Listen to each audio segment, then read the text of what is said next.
পৃথিবীর সবাই আপনার সাথে বেইমানি করলেও আপনার পরিশ্রম আর যোগ্যতা কখনোই বেইমানি করবে না। ইচ্ছে শক্তি সবচেয়ে বড় শক্তি। একবার ঘুরে দাঁড়াও, পৃথিবী বদলে যাবে। ভুল যেমন মানুষকে শিখতে সাহায্য করে, তেমনি কিছু আঘাত মানুষকে বদলে যেতে সাহায্য করে। অতীতের কথা ভেবে কষ্ট পাওয়া হলো আবেগ, আর অতীত থেকে শিক্ষা নিয়ে সামনে এগিয়ে যাওয়াটাই হলো বাস্তবতা। পরিস্থিতি যে কোনো সময় পরিবর্তন হতে পারে, তাই জীবনে কাউকে কষ্ট দিও না।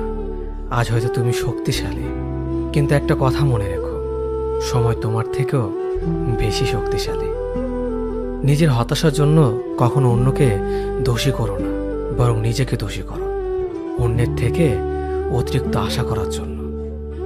যে তোমায় পছন্দ করে তার প্রতি সুযোগ নিও না। তোমাকে যা প্রয়োজন তাকে ব্যস্ততা দেখিও না। যে তোমায় ভরসা করে তার সাথে প্রতারণা করো না। যে সবসময় মনে রাখে তাকে কখনো ভুলে যেও না। সত্যি কথা বলতে